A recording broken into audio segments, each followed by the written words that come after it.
Bonjour, merci beaucoup. C'est un vrai plaisir d'être ici avec vous pour cette présentation. Je vais essayer de donner une réponse définitive, mais je peux vous assurer qu'il n'y a vraiment pas une réponse à cette question encore.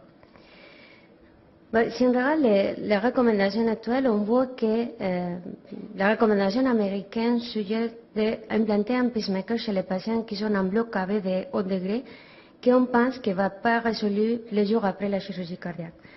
Les recommandations européennes vont mentionner les tarifs. Ils suggèrent avoir une période d'observation clinique de jusqu'à 16 jours avant d'indiquer l'implantation d'un pacemaker. Mais ça nous pose deux questions que ça pourrait être très important. La première question, c'est comment on peut savoir si le bloc AV va être résolu ou pas. Et deuxièmement, qu'est-ce qui se passe avec les blocs de branche gauche. La première question, c'est plus intéressant si on tient en compte que ces patients, les candidats pour un TAVI, c'est des patients qui ont fréquemment des arythmies qui sont paroxystiques, asymptomatiques, qu'on ne peut pas détecter si on n'utilise pas une monitorisation électrocardiographique avant la TAVI.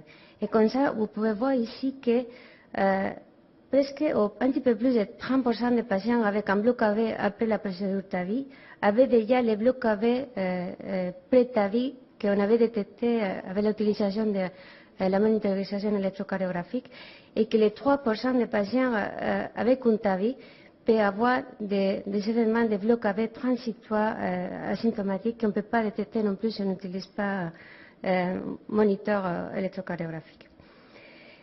C'est sûr que jusqu'à maintenant, on peut dire qu'on ne sait pas prédire les blocs AV qui vont être résolus dans les jours suivants à la procédure, parce que si vous voyez ici, quand on regarde la dépendance des pacemakers après un TAVI, on voit que la dépendance est tout le temps plus bas de 50% et autour de 20% des patients vont avoir une dépendance de pacemakers dépendants, et ça malgré que les indications pour les pacemakers sont souvent les indications recommandées dans les guidelines.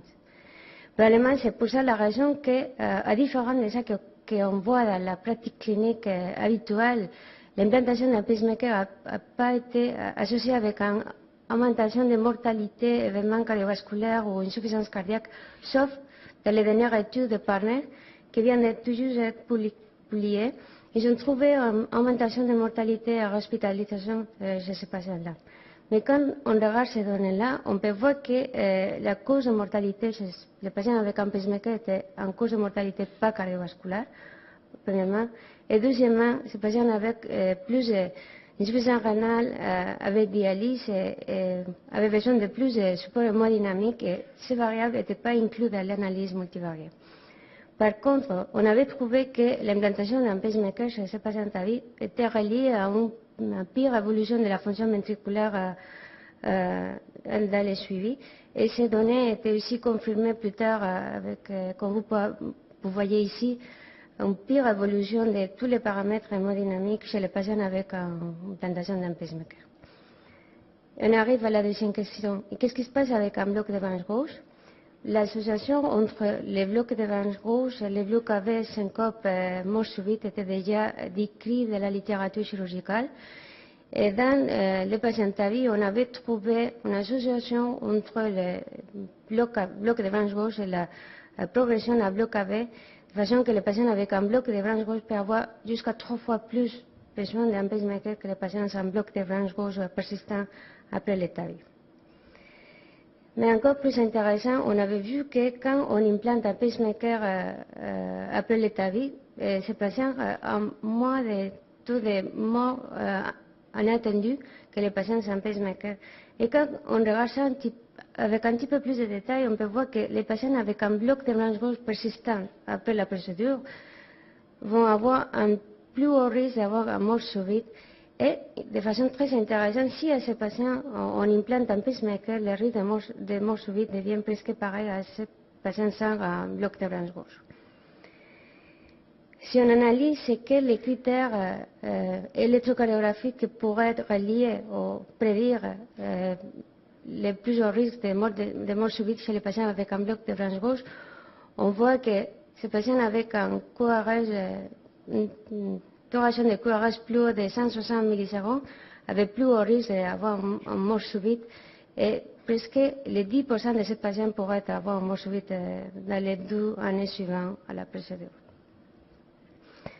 Pourtant, en conclusion, on peut dire que l'implantation d'un pacemaker après un TAVI pourrait avoir un impact négatif au niveau d'un point clinique, évolution des paramètres hémodynamiques, et pourtant, on devrait essayer d'éviter l'implantation de pacemakers qui ne sont pas nécessaires ou que le patient ne va pas avoir besoin dans les mois suivants. Probablement, on peut dire qu'une période d'observation clinique pourrait être raisonnable avant d'implanter un pacemaker pour essayer d'identifier ce qu'est le trouble de conduction qui pourrait être transitoire chez ces patients-là. On peut dire aussi que probablement l'utilisation de la monitorisation électrocardiographique avant un TAVI pourrait être utile pour essayer d'identifier les patients avec troubles de conduction qu'on sait qu'ils ne vont pas être résolus après le TAVI. Et probablement ça pourra nous aider à diminuer la durée de l'hospitalisation en assurant une indication de l'implantation de pacemakers plus précoce. Aussi, on pourrait dire que chez les patients avec un bloc de branche gauche persistant, l'implantation d'un pacemaker pourrait être au moins envisagée quand la duration de son cours reste plus haut de 160 millisecondes. C'est sûr qu'il y a beaucoup de questions qu'on ne peut pas répondre. Il faudrait savoir quand c'est le meilleur moment pour implanter un pacemaker. Et il faudrait trouver les prédicteurs de dépendance ou de pacemaker dépendants chez ces patients avec un TAVI. Et probablement des études comme l'étude Marais, qui c'est une étude qui va implanter des Revil chez les patients avec un bloc de branche gauche persistant au moins 3 jours après l'intervention pour nous aider à éclaircir un petit peu mieux les risques d'avoir un bloc avec ou mort subite chez ces patients.